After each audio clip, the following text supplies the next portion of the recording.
Hello, everybody. Welcome everyone to today's webinar, which is Sticking to Tough Conversations.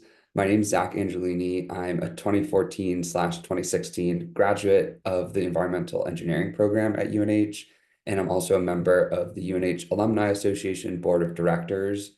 For anyone not familiar, the Board of Directors is a group of dedicated alumni volunteers who work to foster connections among alumni, students, and the broader community to strengthen the UNH network. If you're interested in learning more, you can visit the UNH alumni website and our various social media accounts, which have a bunch of great information on the alumni board and the alumni programs.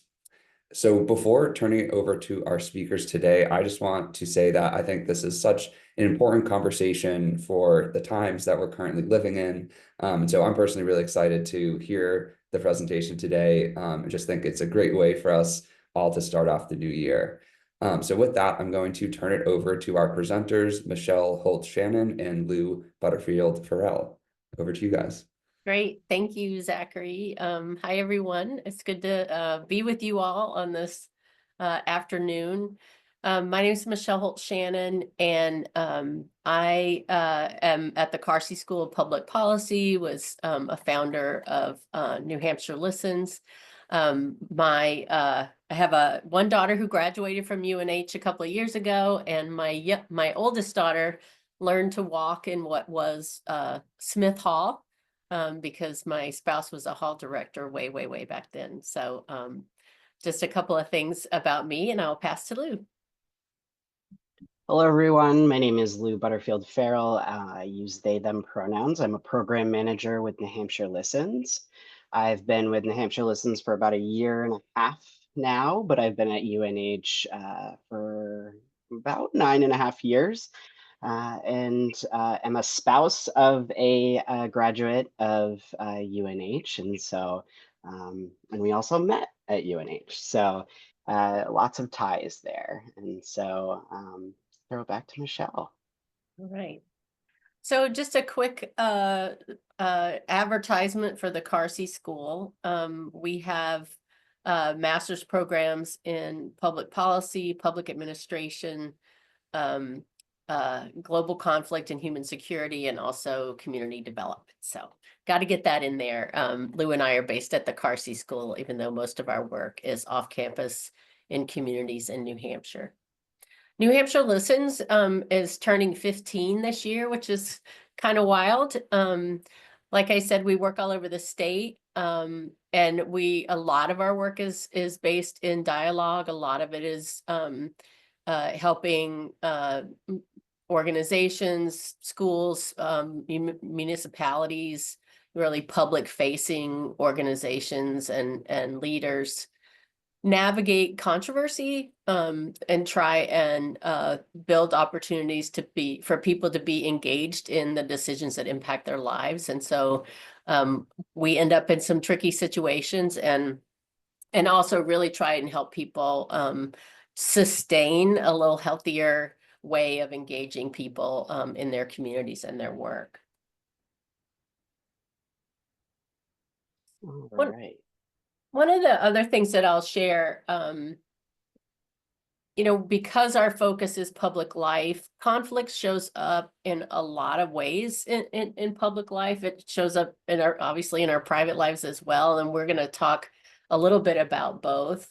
But from our experience, we know that, when you're thinking about family, friends, neighbors, people whose kids go to school with your kids, a lot of times conflict can be amplified, as we are seeing in the media and within our institutions. And so one of the things, though, that we want to keep in mind as we have our conversation today is that when passions are high, when people are, really feeling with intensity that sense of conflict, it does often mean that something matters. And so remembering that we are also talking about that something,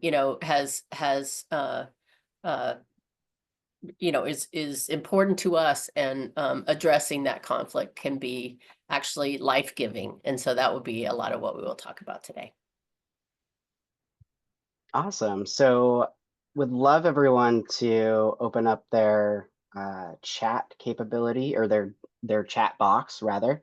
And we're very interested to know who you all are. So if you'd like to put in your name, where you're zooming in from, and then your graduation year, we would love to see that roll into the chat, and we'll just shout a few out.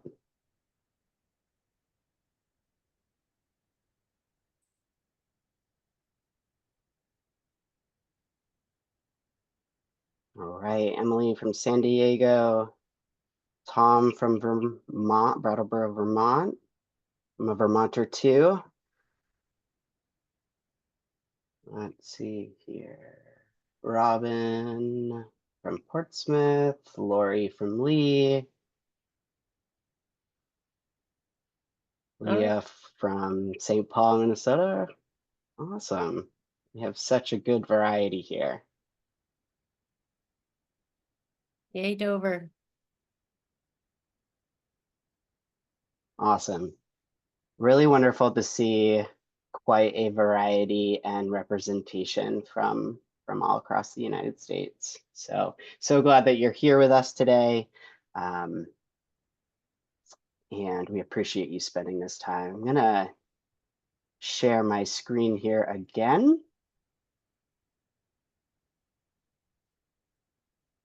Okay.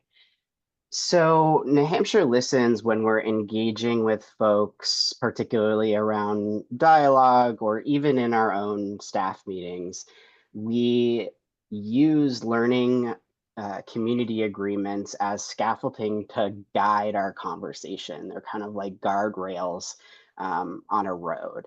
They keep us on track, they set expectations, they allow us to know what people need to show up as their best selves.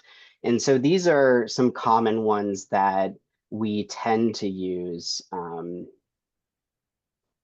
in a lot of our different facilitations. And so be curious and open to learning, show respect, be authentic, welcome that from others, allow people to show up as their whole authentic selves, be purposeful and to the point, speak from your own experience and not somebody else's. And so when you will use these really varies. Obviously, you know, if you're in a difficult conversation with somebody at the grocery store, you might not want to set community learning agreements in the moment, but you can set particular expectations. You can say, you know, we're gonna, like, what I need right now is for you to show some respect in this conversation for us to be able to get to the other side, or come out through a conversation that is meaningful and successful. And again, same like at the dinner table, you're probably not going to set those learning agreements, but you can set expectations and parameters around how you can engage with one another. So this is something that we use from large facilitations to meetings, and it just really helps us stay on track and meaningfully engage with one another. Great. We have lots of different versions of those. So reach out if you want us to share some of the different versions. I think one of the things that we want to sort of use as grounding, and you know, I said earlier, when passions are high, it can be a sign that something matters to people. And we're hearing more and more the word belonging being used. Mattering is, you know, very similar. It's really kind of knowing that you feel valued and that you're adding value. So are you in a place where you feel like you matter? And that what you bring matters. And so I think mattering is sort of a, if we're gonna listen to people, if we're gonna stick with the hard conversation, mattering is at play. And so how do we, you know, kind of remember and think about mattering as part of that conversation that we're in. The other thing is that I was actually with a family member a week or so ago. And one of the things that they said was they were describing their son, and they said, he's very gray, like he lives in the gray, meaning he appreciates a lot of nuance, between ideas. And they said, in some ways, if you think in a black and white way, it's easier to make decisions, but I'm impressed with, the way he thinks about things. And I thought it was interesting, sort of if we are sort of thinking that everything is black and white. It is, I guess it is easier to make decisions, but the truth is there's a lot of complexity to life and to people, and when we're in conversations with them. And so this is one example of a graphic that we use to kind of think about the layers that are at play. So on the one hand, if we're in a hard conversation with someone, we have common humanity with them. We are like all people, and there is some level at which we should be able to connect in a way around our humanity. And sometimes it's nice, we'll talk about that more in a little bit, to be able to name that. We're all we all want to be safe. We all want our families to be happy. We want to live somewhere where we feel like we matter. It's also true that we're like some people, like you are going to interact with people sometimes that just feel like their experience or their values is wildly different from yours. And it could be a family member, or it could be someone you run into in the grocery store. And so sort of, acknowledging that some of our differences are real and significant, and we have affinities with people because of those. And then it's also true that there's no one else like you. And so, kind of paying attention to the fact that all three of these are at play when we're having tough conversations can at least help us approach hard conversations with an awareness of the natural layers of complexity that can be a part of those conversations.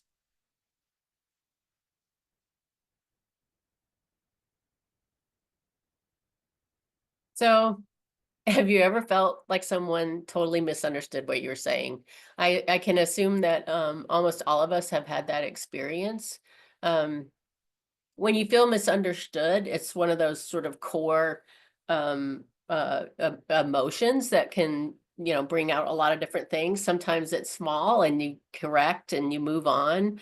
Other times you might, see someone roll their eyes or respond to you in a way that like sends your, blood pressure, straight up.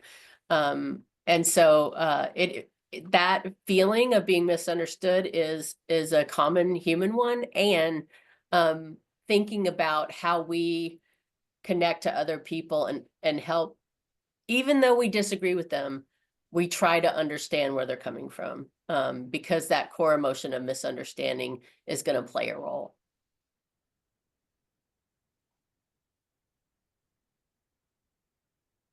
And we'll keep going. I'll pass to you, Lou. All right, great. So why is it important to endure, and why is it so difficult to engage in some of these conversations, some of the more contentious moments? And politics is one of the ways that we express what we really care about. Our hopes, our values, our deepest concerns. And in a time where so much is politicized, even maybe than what we may perceive as the most benign thing, it can often get pretty contentious pretty quickly. And so when we're engaging in a conversation with somebody who might have different views from us, and they're challenging our hopes or belittling our fears, that can put us instantly on the defense. It can provoke us to attack or sit down. And we often sort of react from an emotional space, and then sort of our bodies react in a physiological space way. And so, that fight, flight, freeze response comes out of us, and our brains get hijacked, and we don't tend to think in a logical or reasonable way that is thoughtful. And so, um, really just trying to pay attention to what's happening in our minds and in our bodies is really important. Um, and so, let's see here. Why is it so important in terms of listening to different views? What is at stake? So, most of us have had at least one important relationship that had either been strained or been painful from a conversation about political differences or silence due to fear.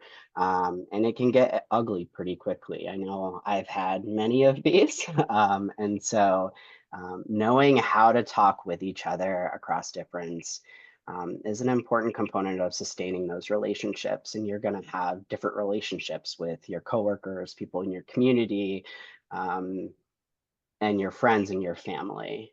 Um, and so, as misinformation and disinformation increases, and we're seeing that pretty regularly, one of the best ways to mitigate that and the damage is to interact with people, move closer to people, ask more questions, be more open. Um, Extending that invitation of, I really want us to have an honest conversation. Can we try to hang in there and listen to each other and really hear what you have to say or what we have to say? What we all can do is listen and ask curious questions, get outside of your bubble and the outrage cycle. So, with algorithms and news media, we're often fed what we're seeking out pretty regularly, so that we tend to not get out of that cycle. Practice makes perfect. You're not just going to automatically be good at it. Just like with anything else, you're going to have to practice these that can be kind of uncomfortable or awkward in the beginning, but you will get better at it. And then slow down in addressing conflict and misinformation. Like I said before, we tend to get hijacked. And so slowing down helps us really be a lot more thoughtful in the ways in which we engage. I'll just add a thought here too, Lou, as you're going into the next piece. Misinformation and disinformation is such a huge part of our lives now. And before reflecting on it, most of us think we're not falling for it. But it's getting very sophisticated, and we are. I have definitely fallen for misinformation and disinformation, and so it's got to actually be part of our conversations now. And it's one of the things that makes these kinds of conversations harder. And so just naming that, we actually do some work on misinformation and disinformation separate from this workshop, but it has a huge impact on us. So just naming that. Awesome. So just a quick reflection for you to do on your own is reflect on an interaction that you had with somebody who you didn't know personally and what made it difficult for you.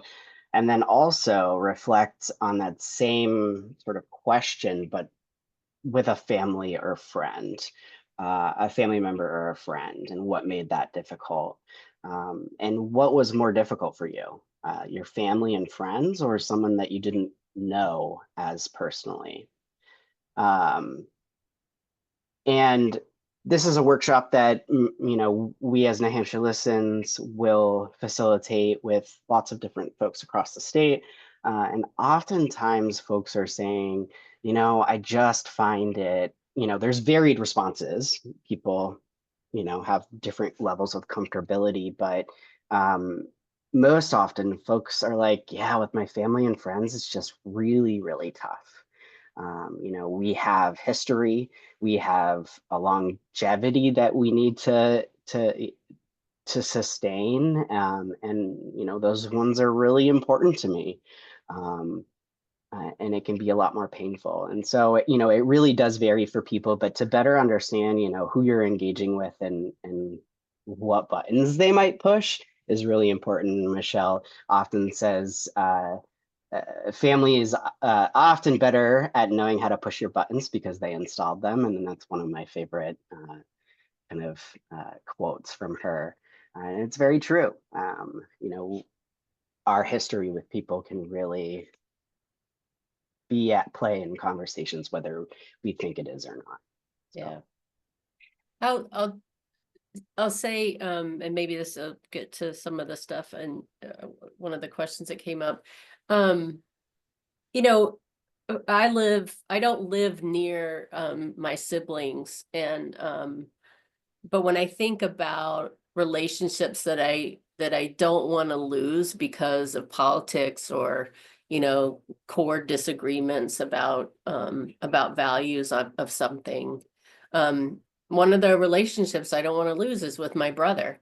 And we just avoided talking about anything hard for years. And I felt like we were basically just missing out on having a relationship with each other because we were scared that it would get ugly, or we didn't make time to have hard relationships. So or hard conversations. So we had some exchanges over email. I wrote him and asked him, something about, that he cared about. He wrote back, and then at one point I just said, I would love to just walk and talk with you next time I'm home. I don't really want to keep going back and forth on email, but I'd love to, be able to talk. And when I was home, I was actually worried that he wouldn't remember that we said we were going to go on a walk and talk, but he did, and we did. And I'll say more about that interaction, but it just asking was kind of hard for me, which is weird. I do this work all the time, but there were a lot of emotions around whether or not he would respond to me respectfully, and whether or not he would engage with me when we got to have a chance to be in person. I think the long time rifts in relationships are very hard to overcome. I think one of the things of asking, there's nothing like sort of just taking that first step and deciding that you're going to lean in and try and have the tough conversation. And some of our tips, I think, hopefully will help with that. But that initial courage and just deciding, okay, this is someone I don't want to lose, so I'm going to try. The other thing that is being posted right now is about when we just are operating from very different facts. And I think for, most of my lifetime, we would be like, we could even be like, well, let's look it up together, let's, and that there wouldn't be so many different sources of information and misinformation that we would be looking through. I think now, sometimes if you are really running into what's factual, two things that I'll just suggest. One is that you can say, what is it about your, what information sources do you trust and why? And just, have them comment about that.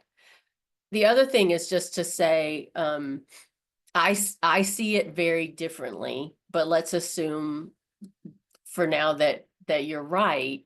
What is it about that matters to you or that bothers you? And it might then, within that, you may have more open doors than just agreeing or disagreeing on a fact. You can still find out why that fact means something to the person that you're talking to. So those two are just some initial tips in terms of that. One of the books that we read as a staff at New Hampshire Listens was Amanda Ripley's book on high conflict. And so I recommend the whole book. There's lots of good stuff in there. She also was interviewed on Being by Krista Tippett. And so we're gonna just share a brief clip of that. One of the things that I think is really hard about conflict, like we have to have it, we need it. It can be really life-giving, like we said, but we can also get ourselves stuck in a place of high conflict.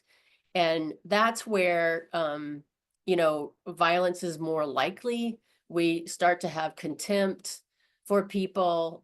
Humiliation plays a role. It's a lot tougher space to be in when you're in high conflict. And so we want to talk a little bit about what's good conflict versus high conflict. And we'll play this audio for you. And you've talked about how you've experienced people who get to that other side and how life-giving that is. Yeah, I think this is the thing that's hardest to talk about because people don't believe you typically. But when you actually are in the presence of good conflict with people you really profoundly disagree with, when there are enough guardrails and connective tissue, there's something euphoric about it. You want more of it.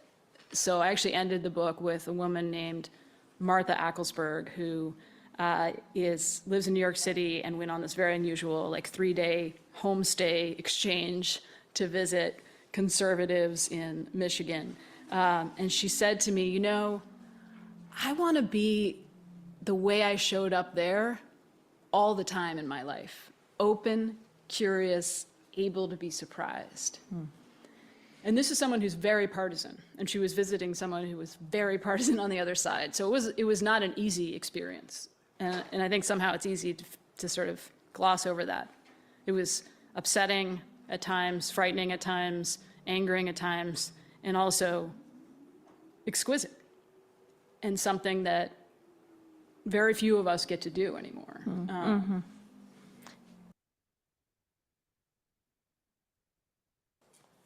We all want to ask, what can I do? How can I make a difference? This person, Dan Christensen, would you just tell the story of Dan Christensen?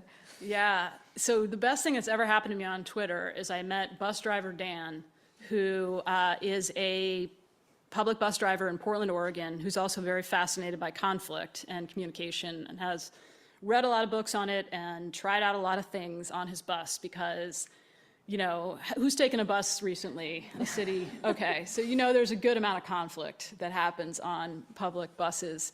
So he has this lab, and as he puts it, you know, I just assume every day that I'm the only one who's unarmed and I'm strapped in. So he has to interrupt conflict.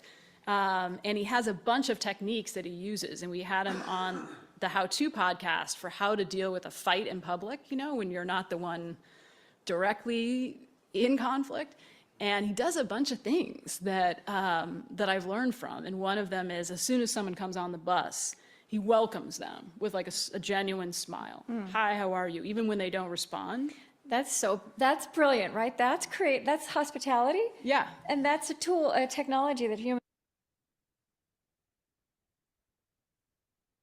use to elevate how people walk into the room. Right, because he feels like something might go down, but somewhere in your subconscious, you might think of me as a friendly. You know what I mean? Like, I've greeted you as a person. I've seen you. And he said when he was wearing masks during the pandemic, he could tell that people could tell if he was smiling or not, even under the mask. Because you know how your voice changes when you smile, you know? So he would always smile with or without a mask. And then when conflict erupted, he has a methodology, which I love, which is basically 2 questions and a choice. So, you know, first he pulls the bus over and opens all the doors because it's important not to corner people who are in conflict, metaphorically or literally. Let me just say that again. It is important not to corner people who are in conflict. something to keep in mind. They have to have a way out. And so then he gets on the intercom, which is helpful. I wish I had an intercom. And he says, "What happened?" Right? He doesn't say, I mean, there's a million things he could say, like, "What are you doing? What is your problem?" You know, and he says, "What happened?" In a voice of genuinely wanting to know.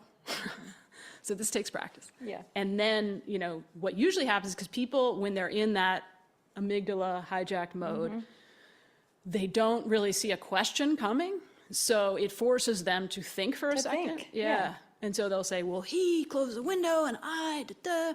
And Dan will say, "I can tell you're really mad." So he's looping them quickly. And then he says, "What do you want to do next?"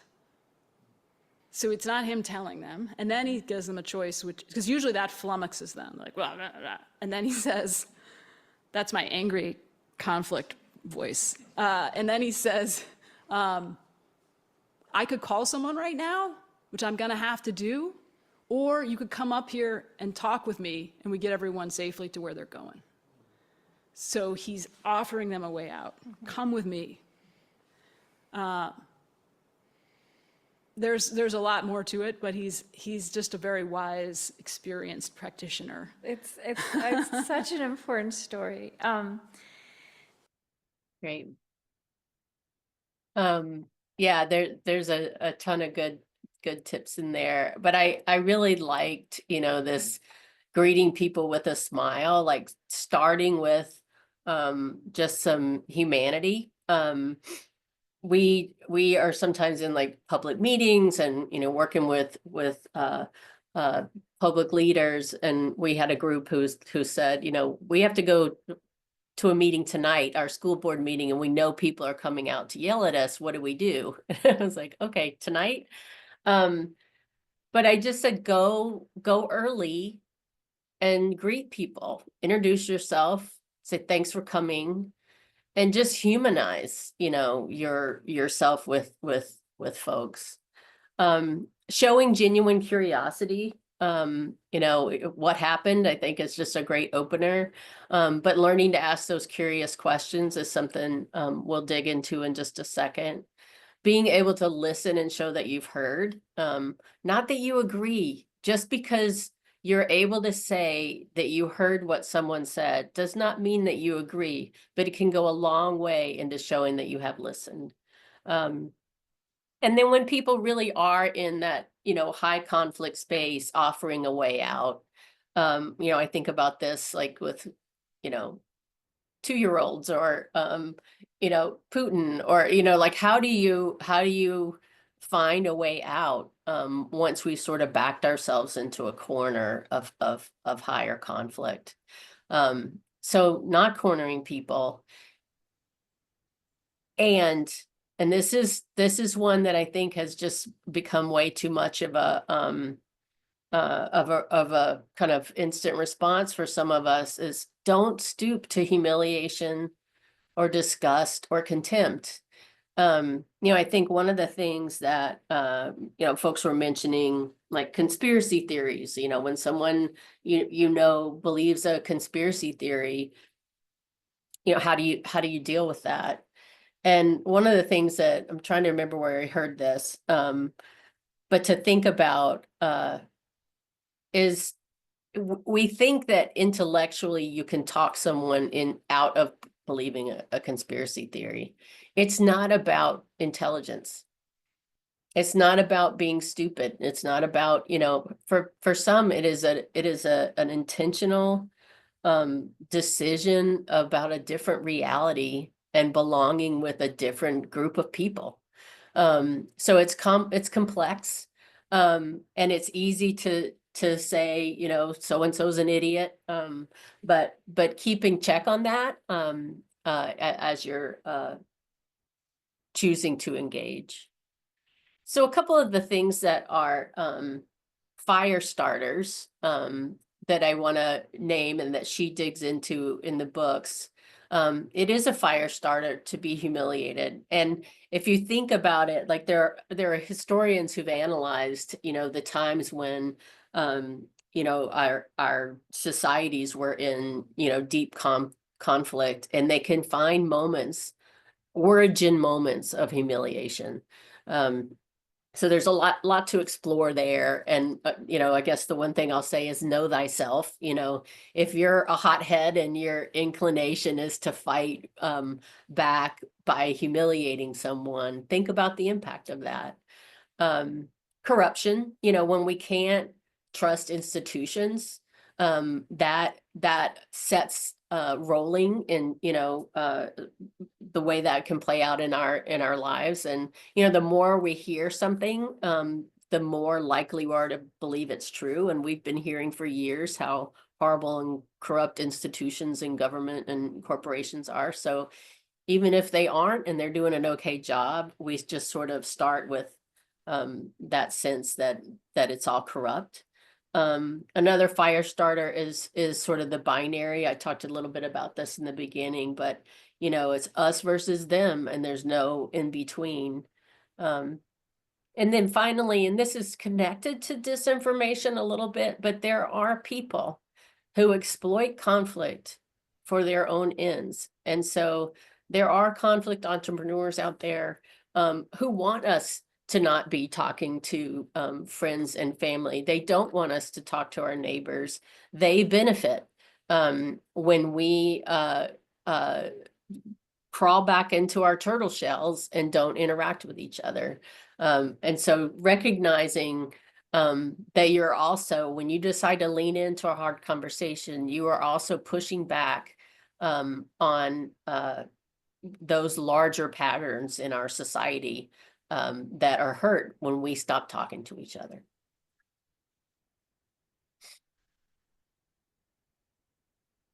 All right, so we're going to shift to thinking about curious questions that we can be asking the people that we're engaging with. And I just want to side note that there are questions rolling in, and we will have a Q&A portion at the end. So just sit tight. We see those. We'll get back to them. But in regards to curious questions, I don't think that we tend to stop to really think and analyze about the questions that we're asking when we're engaging people. And so if you ask a yes or no question, you're gonna get a yes or no answer. But if you're asking somebody a question that invites them to talk about what's important to them, what it is that they value, you're gonna get a more productive and civil conversation. And so here are a couple of examples that could be used in terms of some of those curious questions, really getting and scratching the surface of, you know, somebody just saying what they believe to be facts. You can dig in and say, you know, what is at the heart of this issue for you? What about what I'm saying do you disagree with? That is really difficult for you. Can you say a little bit more about what you know, what you think about X, Y, or Z? What is it that feels most misunderstood about your view? And then that really, you know, it shows folks that you're invested in their opinion and perspective, and you're really wanting to dig in more. And so these are just some examples of those curious questions that you can be asking. You don't always necessarily have the most thoughtful ability to come up with those strategic questions sometimes. So responding in the moment, there's a couple of strategies that we have here for you. Taking a break is really important, you know, understanding how people process and engage with each other. My spouse and I are very different in the ways that, in terms of our needs. And when we're having a difficult conversation, she's an external processor, I'm an internal processor. So sometimes we just miss each other and we don't hear each other. And so taking a break for us is really, really important for us to be able to get through to a different side and really hear each other. Recentering, what is at the heart of the conversation, and if you're veered off to the right and way down a rabbit hole, really kind of like what is it that we both care about. If you're in a group conversation or a meeting and you do have group agreements, always refer back to those, see if you need to change them at all. If you're facilitating some type of workshop and you're having a contentious moment, giving people a moment to reflect silently is really helpful, specifically, to people like me who are those internal processors, and it kind of just breaks up the flow. Call people into their better selves. We're all neighbors, we're all, fathers, mothers, siblings, potentially, grandparents, someone's child. Reminding ourselves of our humanity can be helpful. And naming a destination that we all want and need, saying we both care about our kids being educated in the most helpful and productive way, right? How we get there may be different from both of our perspectives, but centering back to what is most important. Or something like, I know you care about X, Y, and Z, something that maybe we both care about. Yeah. Great. So I'm going to throw it over to Michelle to introduce a framework that we tend to use. Yeah. I think, and this a little bit, Tom may kind of get at some of what you're talking about as sort of, does it just get worse? In terms of if we're having a conversation and there's things that we feel like aren't true and assumed to be true, and does it just kind of become more and more problematic if you try to get at that? And I think there are ways to do it in a more effective way. I'll speak to one sort of pattern that I've heard. Sometimes folks are like, I don't want to bring this up because I don't want to hear someone spout this really negative information to me. Like I'm just not going to listen to that. And I understand individuals making those decisions, like, why would you ask a white supremacist what they think if you're a person of color? And so any individual does not have to engage in that conversation, but someone does, because it does matter when our ideas see the light of day. It helps people. It helps us have more authenticity and honesty in society and in our relationships. The ABCs is a model that Urban Rural Action uses, and it's a really simple model. It's a great thing to practice. Once you are in a conversation, once you've decided, whether it's a flyby, and flybys are hard because you have to pause and kind of say, all right, we're going to stick with this. Being able to start with asking really good, authentic, curious questions. So you don't get to say, isn't that the stupidest thing you've ever said? Which I have said out loud to my sister before. But so that wasn't a good, curious question, right? But can you explore and allow yourself to sort of suspend the fact that you're not agreeing just because you're asking a good, curious question? And that helps someone to feel like they're being heard. You get a chance to, break down your own view, help people understand why you believe the way you believe. So it's not as simple as saying, no, it's, that should not be the way. I disagree with you. But following that up and saying why, in my experience, this thing is true because, so talking about your experience, talking about your reasoning, talking about what you value, give the background. Don't just say what, say why. And then the C, checking our understanding of their perspective. I think when you are asking those curious questions, you hear back from someone, being able to say, so what I think, I hear you saying is that when I was I'm trying to kind of remember back to when I was talking to my brother. We were talking about race, and we were talking about police. This was after George Floyd's murder. And he had sent me something, to read about it. I disagreed with a lot of what I read. And so, but being able to check and say, so the main thing that you're concerned about is that laws are not being applied to people equally. Is that part of what you're saying? And so then he said more. So asking, breaking down our own view and saying why, and checking for understanding. In our longer workshops, we spend probably an hour, getting people to just do ABCs over and over again and experience that part of the conversation.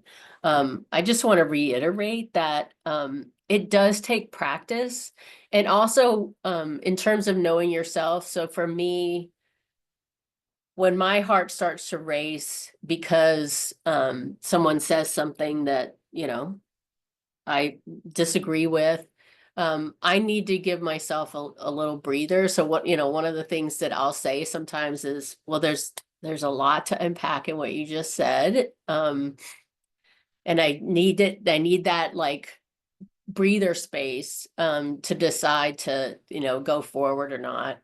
Can we talk and talk more about this? Do you want to talk about this now, or did you just want to tell me that and move on?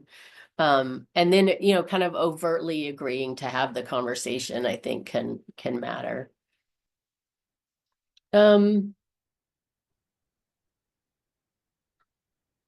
Yeah, okay.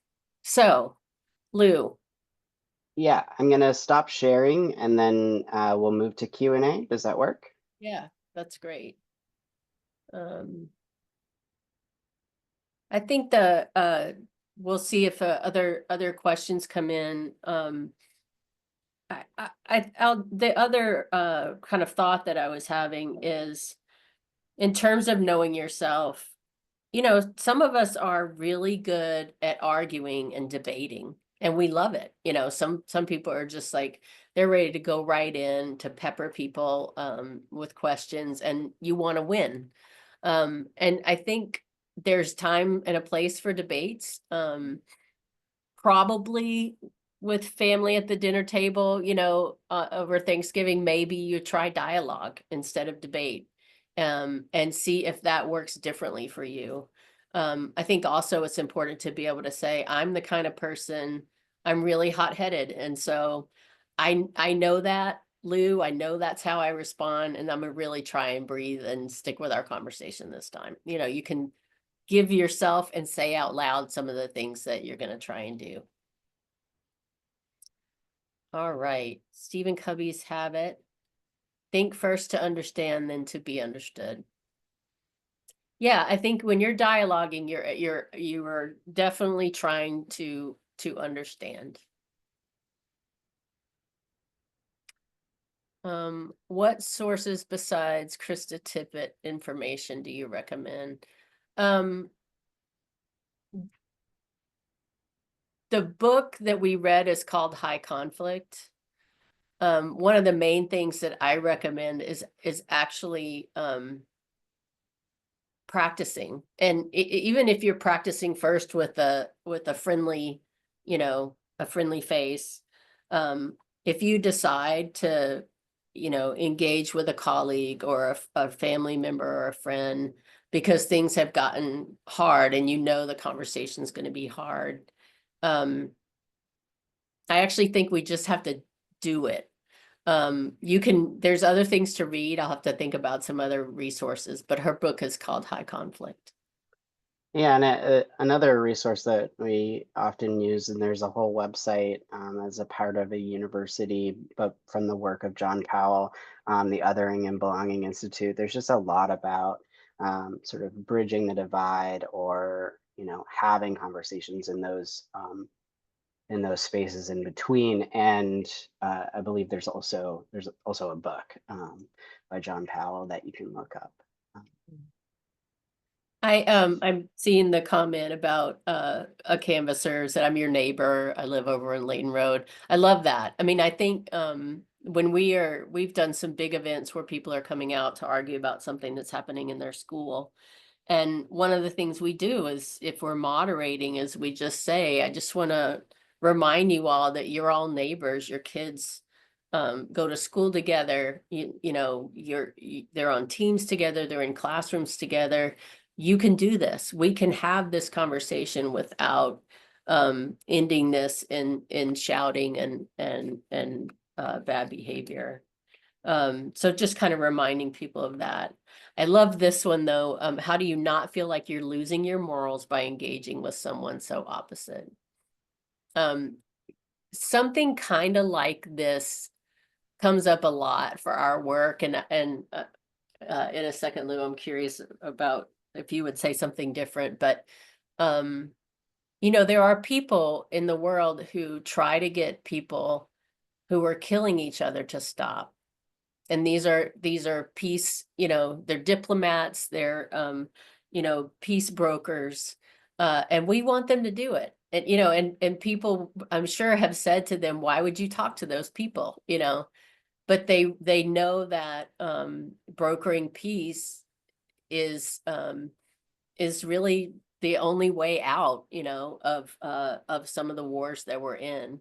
And so while we're not doing that, it does make me think about who are the people that I can talk to and feel okay about, like, meaning I don't feel like myself is being attacked, or I don't feel like I'm going to lose my own integrity. So I'm someone who can talk to people who are active in hate groups. I just can do it. I know I can do it. And I actually feel good about knowing that that conversation could be, impactful potentially. I also can think of, people in my life. It's like, I hope you don't ever talk to someone who, is trying to pass laws against who you are. I hope you don't have to do that. Like, why would you want to? So it does seem like you have to kind of know yourself and think about what you can take, but somebody needs to be able to talk to someone who has an extreme position. It's one of the only ways that we mitigate and get out of them. Mhm. Yeah, and I think, as a staff, oftentimes in these kind of coming in as things are contentious, when we know the topic at hand, we can be strategic about saying, you know what, this one, I'm not the one for this one. Just because of the topic, or the ways, the setting, or the way that things are being engaged. You really knowing your own skill set, what brings stuff up on you, what might trigger you, for whatever reason is really important. And again, like we're never saying, compromising your own safety, specifically, is something that you should do. You should always ensure that you're safe. Um, but it is hard. It's hard to find that balance of not compromising sort of your values and needs in a situation, and also trying to hear people. And I don't think it's an either or, and oftentimes we see it as that. It's a both and. Like, we can hear people and still stick to our values and needs. Let's see what else we got here. One of the comments earlier was about you know, it's just going to take so much more time to dig into some of these things. And I have a colleague, Martha from Everyday Democracy, says that time is the enemy of equity, because sometimes we have to slow down and take more time in order to have a more successful outcome. And so we talk about sort of strategically, when do you decide to invest the time? When do you decide to slow down? Because some of this stuff isn't gonna, you know, be over in, you know, a 3-minute conversation. So it's important to decide this is one of those times where we're going to slow down and dig into this a little bit. Yeah, there's a question about a successful moderation. So when we moderate, we're moderating in a big, you know, a room of lots of people. Facilitation can be, you know, just with a few people or a group, you know, maybe of 10 or something like that. You know, I think sometimes when it's large angry crowds, if you don't have to call the police, that's success. And you know, no one gets hurt. And so there is sometimes a little bit of a low bar when you're dealing with an angry crowd, but if you can get them to stay, calm down a little bit, listen, and have some back and forth, that's always a sign of success. We did there's a lot of them that I can think of, but one that comes to mind right now is we did a community conversation in a community that was trying to figure out what to do with a piece of land. And a lot of families and kids came out in soccer jerseys because they wanted fields, you know, for sports. And a group of 3 you know, older men, and literally they all had on flannel shirts and blue jeans. They wanted a gun range. And so they were in small group conversations with each other. And I just remember hearing, you know, a woman say, I have 1,000 objections, but I'd love to know, like, how would it even work? If there was a gun range, you know, on this piece of land. And I loved how she asked the question. And it gave the person an opportunity to say more, to say why, to say how, not just this is what I want. And so but they had a small group facilitator. They came in, you know, to be in a conversation about that decision that their town was going to make. And sometimes that kind of scaffolding is helpful and necessary. Yeah, so I don't see any more questions coming in. Oh, just kidding. Just have another one that says, I wanted to circle back to identifying facts during a conversation.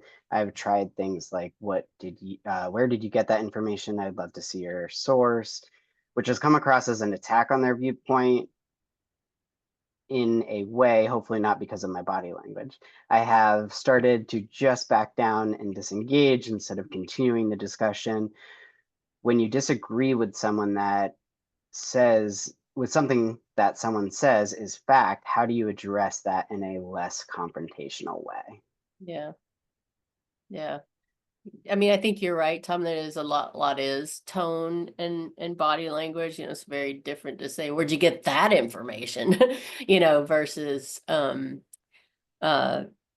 know, what are some sources that you trust on this topic? Like, you know, I'm curious, you know, these are some of the things that I've been reading. What are sources that you know that you feel are effective for you and useful? It can always come across as that. Say there's so much information out there. I'm always asking why people trust different sources. and you can sort of normalize that, that we read different things, we watch different news, we're seeing very different information these days because of our bubbles. And that maybe you're interested in reading something that you don't necessarily think you would agree with because you're trying to get out of your bubble. And sometimes then that can be an olive branch. All right, I think we're at the end of time. I don't know if anyone from alumni are hopping back on to say anything, but it's great to just spend a little time with y'all. We didn't really get to see you, but thanks for engaging in chat and questions. Hopefully we'll see you if you're in New Hampshire at some of our events and trainings. Yeah, thanks so much, and have a great day, everyone.